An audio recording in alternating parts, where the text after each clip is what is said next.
Every creature on Earth must contend with the elements of nature to avoid extinction.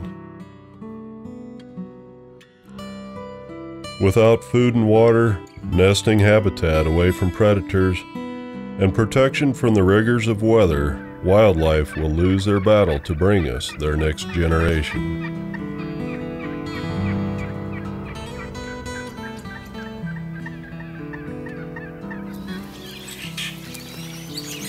Birds have an almost unfair advantage over their four-legged friends.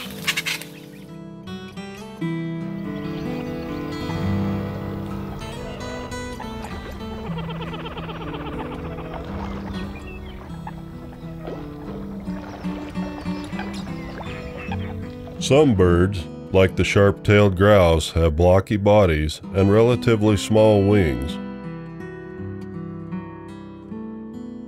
These birds brave the weather extremes from summer to winter and live out their lives in a few square miles. Other birds are equipped with large, powerful wings and migrate to the latitude on Earth that suits their present needs.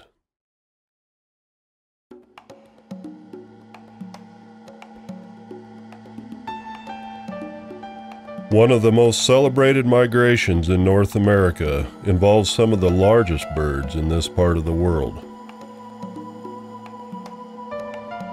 From their wintering grounds in Louisiana, Mexico, Texas, and New Mexico, Sandhill cranes fly the first leg of their journey to a 4-week stop-off in the Platte Valley of central Nebraska.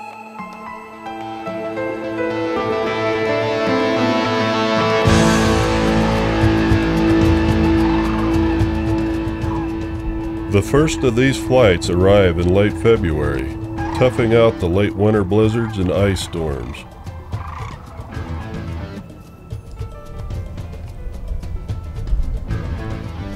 Flight after flight of new arrivals join these groups, and by mid-March, 90% of the world's population is packed into one valley.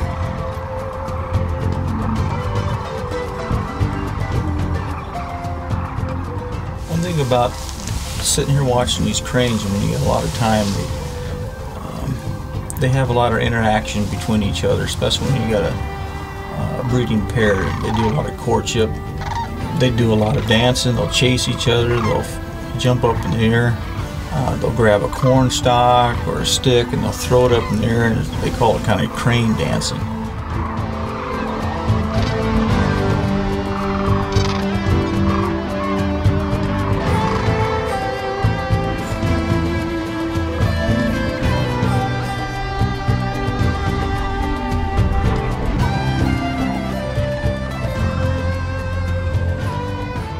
Just when they're out here feeding in fields like this, or you watch them kind of probe around in the beaks, with their beaks in the soil. They're looking for snails and worms, field grain, stuff like that.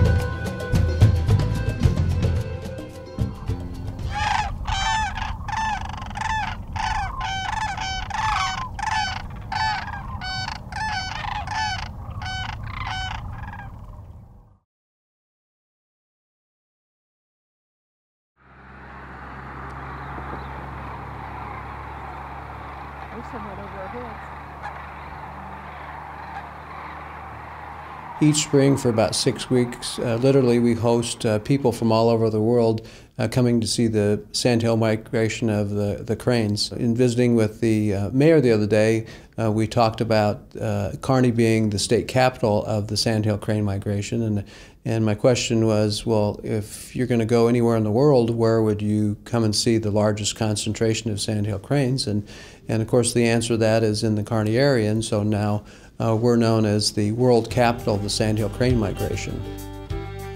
Kearney's located right on Interstate 80, and annually We have approximately 16 million people going by our front door.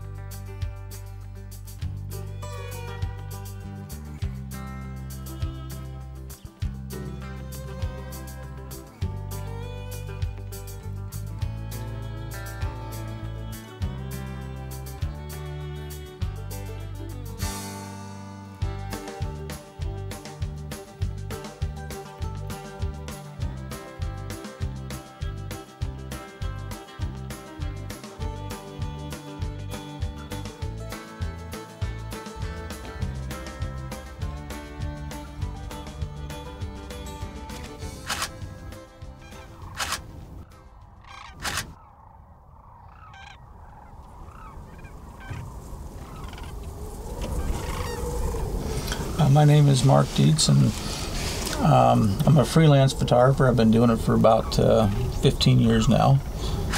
I do about anything to do with landscapes in Nebraska and their native flora and fauna, and cranes is one of my specialties. It's something I just passionate about doing.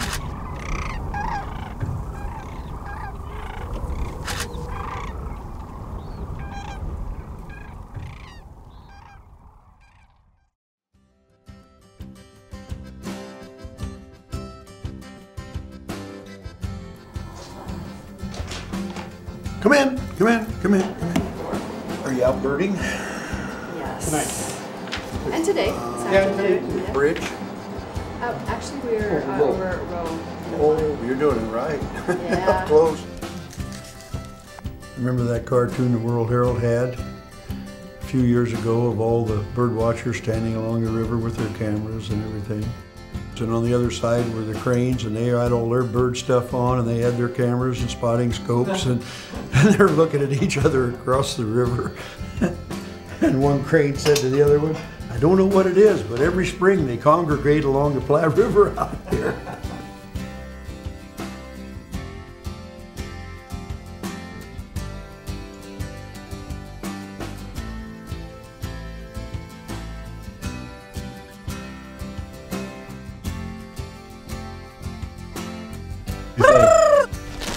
What I eat all day, you know. Favorite diet of the cranes, candy corn. Corn. Here's some corn for you.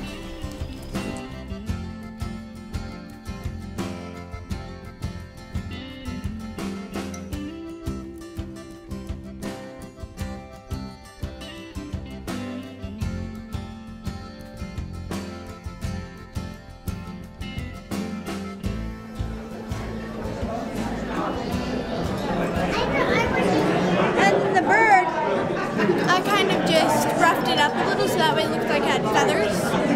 And that way it kind of looks realistic and drawn at the same time.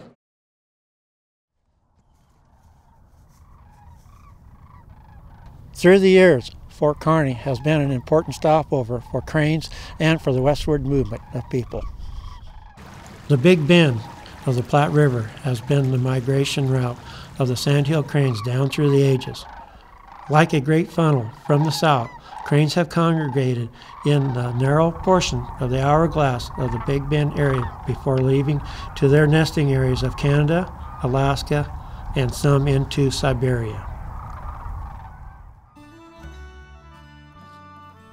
A mere 150 years ago, another migration of westward immigrants funneled from eastern states into the Platte River Valley before making their homes in the western states. The Platte Valley has provided food and shelter for both cranes and the migration of early settlers. Today, cranes come every spring on their northward migration and return south in the fall, crossing paths with I-80, Highway 30, and the railroads in the Platte Valley below.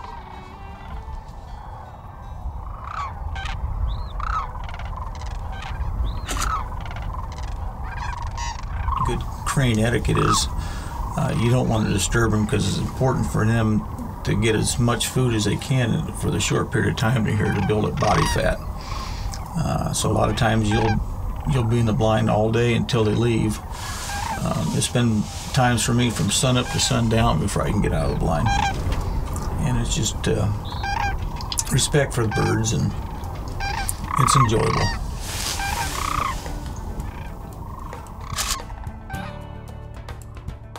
Kearney offers a variety of viewing opportunities depending on your level of interest. That could be anywhere from a self-guided tour of the cranes during the day when they're out in the fields and meadows, to a evening sunset, sunrise viewing at the Fort Kearney State Historical Park, where in the morning you get there before the cranes take off, see them take off to head for their feeding during the day, and then in the evening at sunset, taking a look at them returning to the river.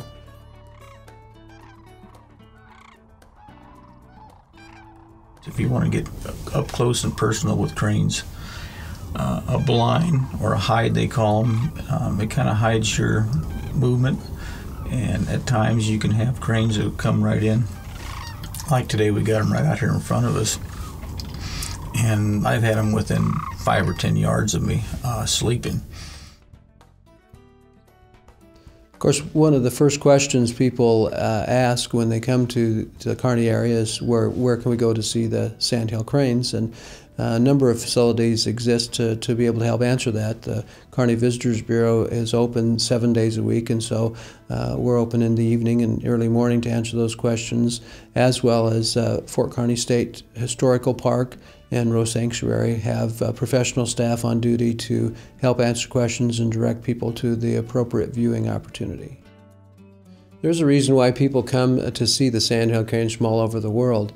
It's a unique and awe-inspiring ability not just to see the 25,000 Sandhill Cranes within a quarter of a mile each way from you on the Rose Sanctuary, but to hear the number of those birds is quite phenomenal, and it does provide a great experience, and that's why some people that have been here the first time, they return many times and bring a number of their friends along to share that experience with.